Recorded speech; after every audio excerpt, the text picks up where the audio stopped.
Good morning, ladies and gentlemen, and I appreciate this moment of having also Ilan Pappe, both of us talking to you. And let me start by giving some remarks, then I think you can stop me whenever you disagree with me, by the way. Okay. The journalist in me says that we should have a little bit of disagreement, Okay. Let's see. So, I am actually, to a large extent, regularly shocked by the amount of naivety sometimes I find in understanding the region. Because today we're speaking about the geopolitical implications of the 7th of October. When I listen to a lot of people talking about the region, I feel that there is a sense of history-free kind of perspective about this region. It means that things have started in that particular event when it was reported as breaking news on a screen. No history, no context, no past. And this is why we are always shocked about developments in the Middle East. We are always surprised by unexpected huge shifts in this region. And I think that shift has been always expected by people who really understand what this region is all about. So what is this region all about? Ladies and gentlemen, we have been living 100 years of humiliation, a century of disintegration, of partition, of loss. The flow of history in this region has been actually stopped thanks to the colonial powers by the end of the First World War. We are actually the only region in the world that is still living the legacy of the First World War. Totally. We have not regained balance or some form of architecture in this region that could connect us with the concept of legitimacy. Simple concept for any political regime in the world. So this map that you are witnessing is not stable. And it is not creating stability in the minds of men and women of this region. And it is not giving them hope as well, that a day will come when everything is going to be prosperous and stable. So this is important. Second, so history-free context. And Ilan, of course, is one of the most amazing people who have written about it. At the heart of this region, there is something called Palestine. And it is deeper than anyone could have imagined from Western perspective.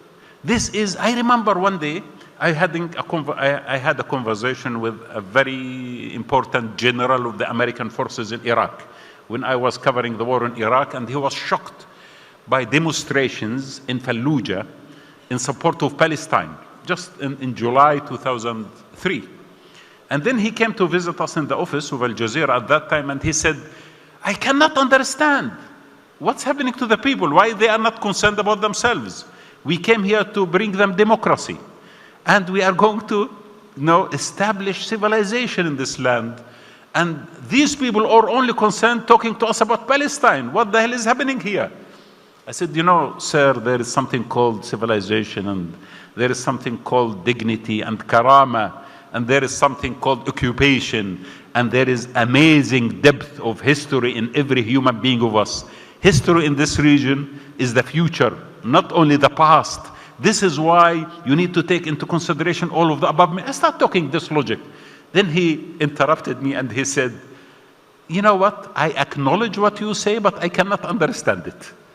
And I think from that time until now, a lot of people who design policies for this region, strategies for the future of this region, do not understand this region. And there is a major complication in that. And we need to come back to principles sometimes. Of course, a lot of decision makers, people who know, people who have sound intelligence, people who have read magnificent reports, think that people like me or Ilan are naive, not realistic, and we do not really know exactly what's happening. In fact, part of forecasting the future of this region is to have that background and depth of knowledge and the patience to unlock the complexity and the enigma that some people could see it from outside in this region. This is why we need these kind of conferences and these kind of conversations, and we need to be patient in order to go deep into understanding what's happening. Ilan, and the narrative of Palestine is, I think, your major specialization. Yes. Well, first, great to be with you here, Wadah, and thank you for the Sufan Center for inviting me.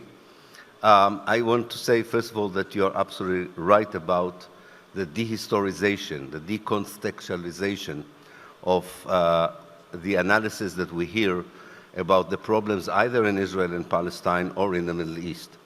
We do remember, all of us, how the General Secretary of the United Nations was attacked by Israel for immediately saying after the 7th of October, you have to understand that what happened on the 7th of October was not happening in a vacuum, that there is an historical context. Namely, that you have to understand the connection between the ethnic cleansing of 1948 and the expulsion of the Palestinians, the fact that 70% of the Palestinians in the Gaza Strip are refugees from 1948, that many of them are refugees from the very settlements that were attacked on the 7th of October, that were built on the ruins of the villages from which they were taken. Even I think most people who comment on Gaza don't know that Israel created the Gaza Strip in 1948 as a receptor for hundreds of thousands of Palestinian refugees, because while Syria, Lebanon, and Jordan opened the border for those Palestinians who were expelled by Israel, Egypt refused to open the border. So Israel had to so-called give up 2% of Palestine in order to create this huge refugee camp called the Gaza Strip. So there's one historical context which is very important to understand both the 7th of October events, but also the Israeli reaction, which is part of the same idea that you have the power to create a Jewish state with a Jewish majority by all means possible, including genocide, as we can see. But I think you said something else, which I think is even beyond the region. First of all, in the region, of course, we are seeing the collapse, the slow collapse of the political structure that Britain and France had built in the end of the First World War. They imported the Westphalian idea of the nation state from Europe and imposed it, especially on the Mashriq, on the Eastern Mediterranean. And it's not working. Syria is a failed state. Iraq is hardly holding on. Lebanon is under a strain. And Palestine and Israel is part of that story.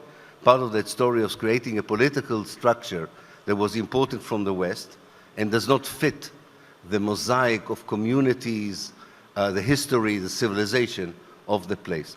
And my final point on this is I think that it's not only in Fallujah that people would even put Palestine in front of their own struggles for justice, if you want. It's all over the world. I think we have, and with this I will end this contribution, I really think we have two global coalitions which make Palestine and Israel sometimes a center of focus, maybe in an unproportional way compared to other places in the world. One is Global Israel. Global Israel is the same coalition that back in the 19th century was a coalition of evangelical Christians, Jews, and imperial interests such as those in London that created the idea that the return, as they would call it, the return of the Jews to Palestine is God's will. We still have a lot of people in America believing in it, that it's God's will, that it serves the interests of the West, and it's the best solution for anti-Semitism. That global Israel is now also composed of multinational corporations, certain governments in the global north, and security industries. There is a global Palestine. The global Palestine is not just about Palestine. Global Palestine is, naive or not naive, but a generational reaction to politics as we know it in so many places in the world. Politics that seems to be void of moral consideration, that be very sinister, very cynical, very calculated. And I think that's why also people in Argentina and in Malaysia, they may march for better salaries, but they will wave the Palestinian flag Absolutely. as a symbol for their own struggle against injustice. So the significance of what's happening in Gaza right now is that Gaza has become the symbol for all those who are seeking much better system and those who have been monitoring the decay of the values, especially in the West. And let me just, contemplate on this issue. We in the region have been listening for decades by lecturers preaching about the human rights values, equality, and rule of law, and justice, and all these magnificent themes. Not to an extent that our governments and our political elite automatically start to please this kind of criteria imposed on us.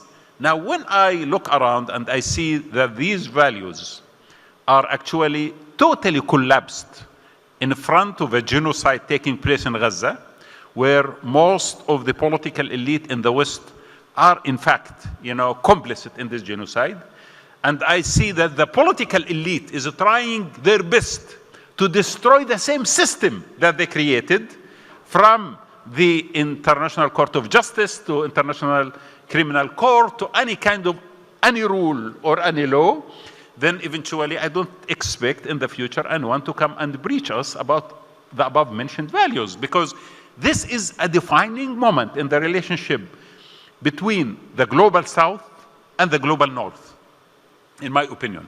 And this is the moment where the global South, even in Washington and in New York and in Paris or wherever it is, this global South is beyond geography, but it is value-centered. Those are the people who are still faithful to the original meaning of justice and equality and rule of law. Those are the people who are still faithful to the original liberal values of the great philosophers of enlightenment. And those who are the people who are revolting against the decay of the current elite and the utilization of these values in narrow interests of the elite. So we are in front of a very important defining moment. And this defining moment is coming in a moment of shift in the world order. The West is not anymore as strong as it used to be 2-3 decades ago. Yes, we do not have a new world order that has not been, and this period of transformation is where new ideas could emerge, a new generation could address new concepts, and therefore I am optimistic that the narrative that was built in the past and became sacred, in fact the only sacred maybe mottos and the slogans and concepts in the Western lexicon during the last 2-3 decades was the issues related to Israel in particular.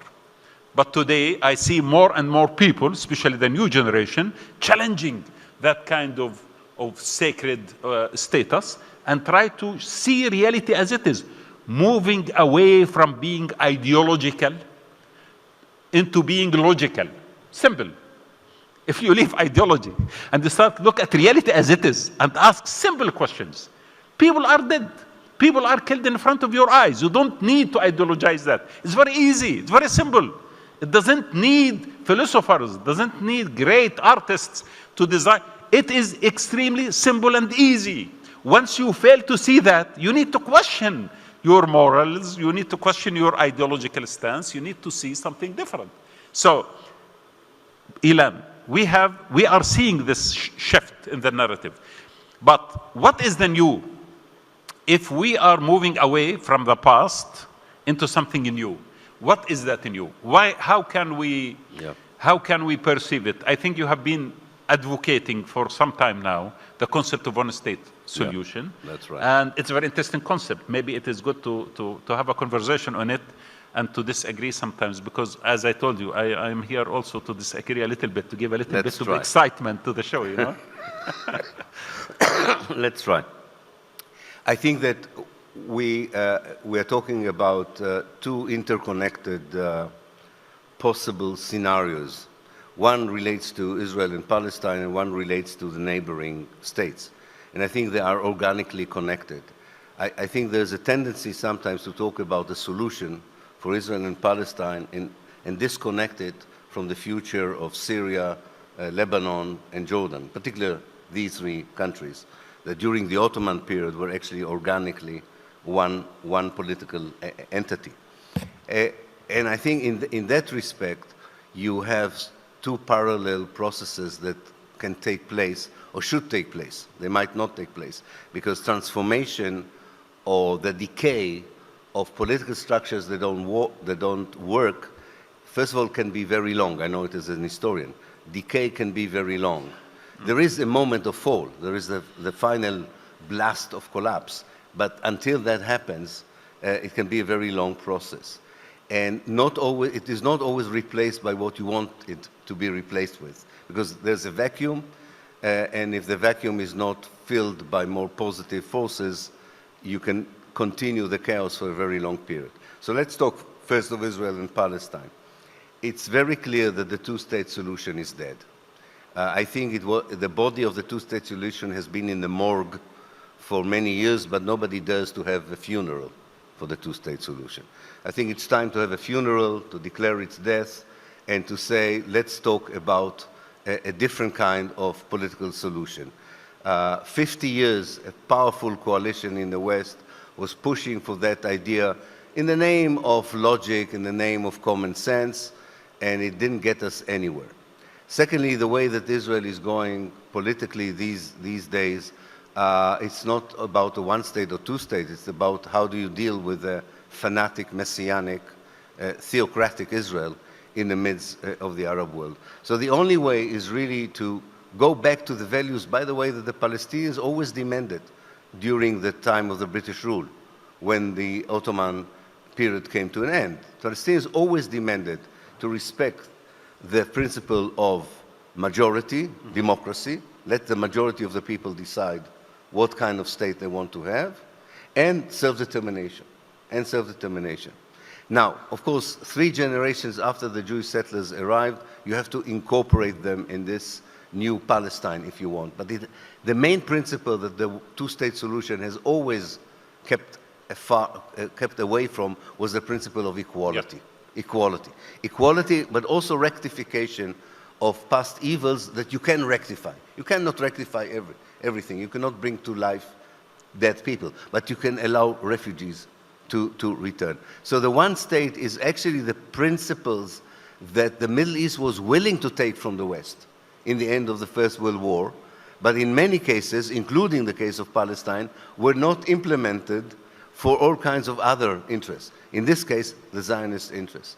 Similarly, I think if we go beyond, we have a mosaic of communities in the Middle East that the nation state is not really fit to deal with it, as we have seen the failure.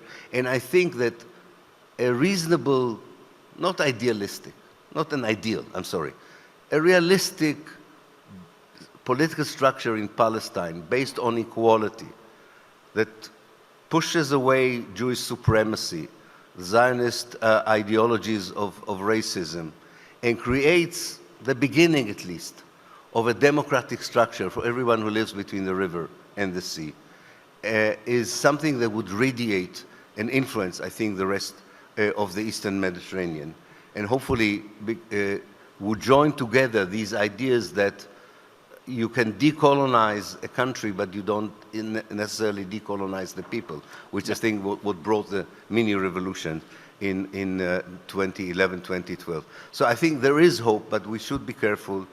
The next few years are going to be very tough. The kind of Israel that it develops since November 2022, especially after the 7th of October, is a menace to the Palestinians and to the area.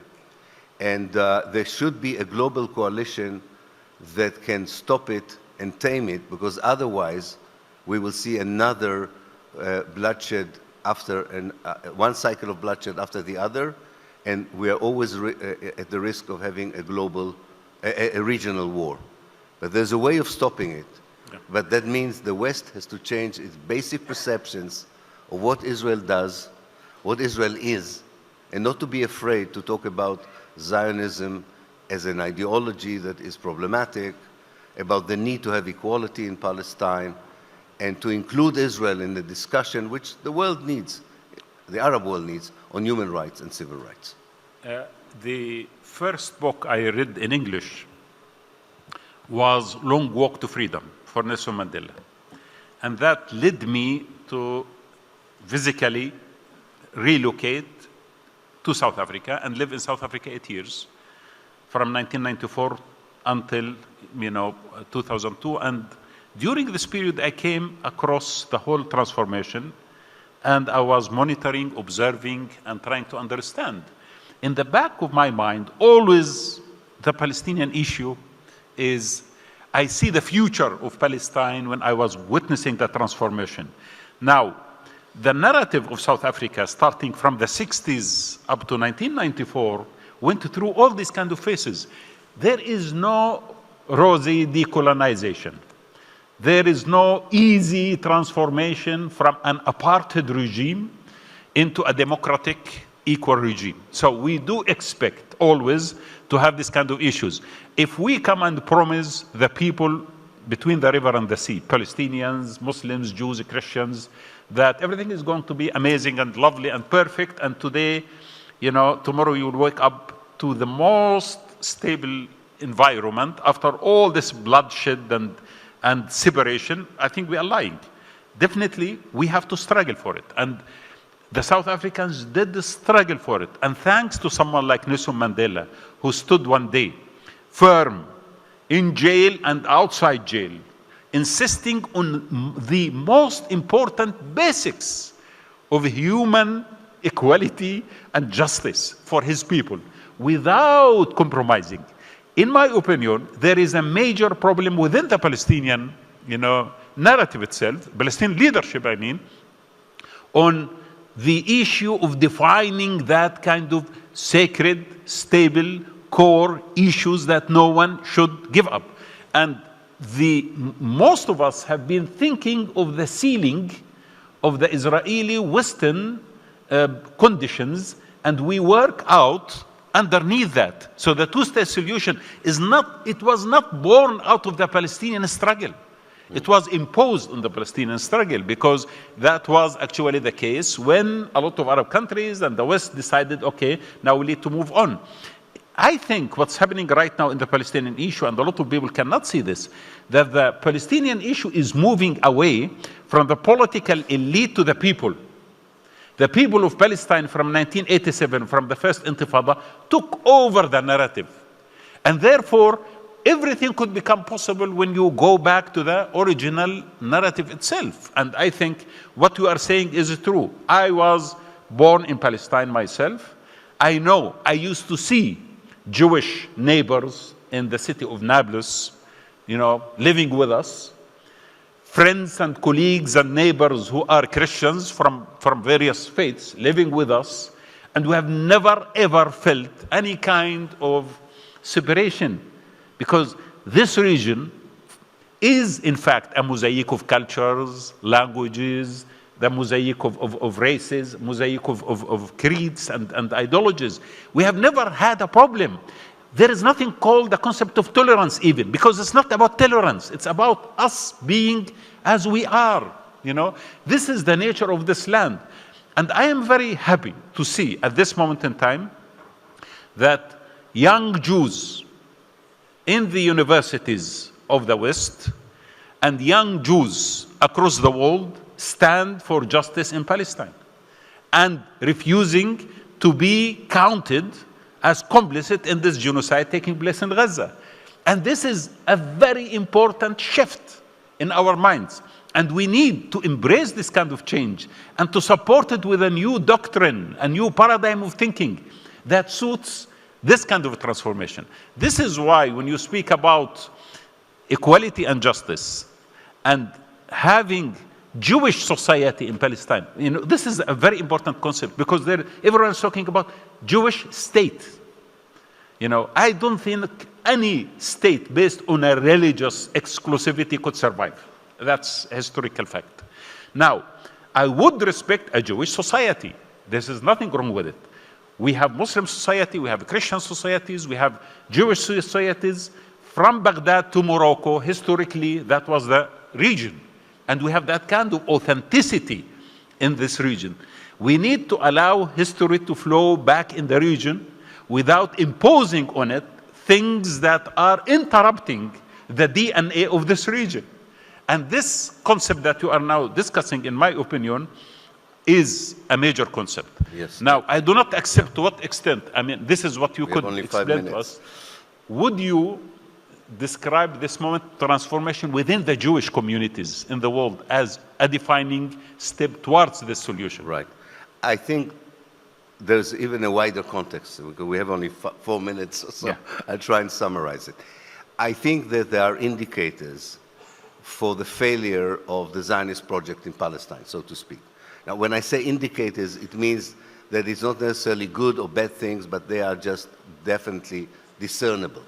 One of them is what you mentioned, the fact that the younger Jewish generation does not identify anymore Judaism with Zionism. And that means that a very important advocacy group for Israel is going to disappear. They will still have the Christian Zionists, who still believe that Israel's creation is God's will. But that's not a very powerful base without the Jewish support for it. We have the implosion from within the Israeli society. We've seen it before the 7th of October. It seems that the secular and religious Jews do not find any common basis apart from a common enemy.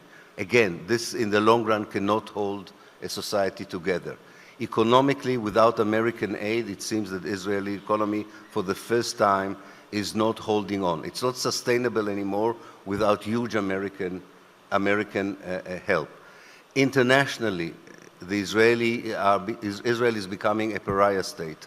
We have seen it in the decisions of the ICC and the ICJ, and even the American threats to the ICC that it will sanction the people, the ICC itself, for its condemnation of Israeli war crimes would not help to stop this process in history. My great worry, and with this I would end, there are two worries here. One is that a collapse of a structure, and in my lifetime I've seen the collapse of South Vietnam, I've seen the collapse of regimes in Eastern Europe, regimes in Africa. A collapse of state or a regime is very chaotic, and as you say, is not pharmaceutical, can be very violent. And we got the taste of the violence on the 7th of October. What happens when people are hungry, as you always say, hungry and angry? So we have to preempt it by starting to talk about the alternative. And that's a huge toll for the Palestinian people, because up till now, there is no clear Palestinian vision for the future. There is no political consensus among the Palestinians, or at least those who pretend to be the Palestinian leaders. And they need to do it now before it's too late, because when the collapse will happen. And if the collapse happens and there is no Palestinian readiness to say we know what kind of political structure we want instead of the one that collapsed, chaos can really be a very long story.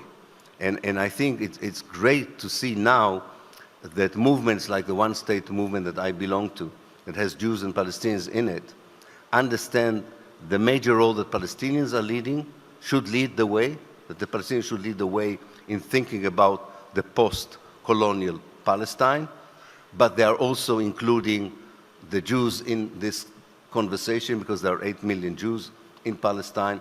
And I think you're absolutely right. One of the things we will all have to discuss, can we redefine Judaism? Not only in Palestine, in the world as well. Can we redefine Judaism again as a religion, as a faith, and maybe in the Middle East as an ethno-cultural identity like the Yazidis, the Alawis, the Druze, and the Kurds. All kinds of groups that don't have a state, but are part of a mosaic that can exist in a new political structure. It would be very difficult for the Israelis to give up their privileges, but if they won't give up their privileges, they will find themselves in the midst of the world, of a region that will have eventually the power to get rid of them. And I think it's time for them now to take seriously a view of a different future based on 3 A's, and with this I would end. The first A is acknowledgement. They have to acknowledge the Nakba. They have to acknowledge all the crimes they committed against the Palestinian people. The second A is accountability. You have to be accountable for the acknowledgement. The best way to show accountability is by allowing the right of return. And the last A is acceptance. This is what we demand as Jews from the Palestinians and the Arab world. If we do the acknowledgement, if we take accountability, and you accept us, you know, we can build together a political structure that rectifies the past evils and builds a future which I think can really radiate positively to the area as a whole. Jews, as you say, Jews, Muslims, and Christians knew how to live together until Zionism arrived in Palestine. There's no reason that they should not be able to live together in the future. Thank you. And thank you very much. You see, the first time I met Ilan,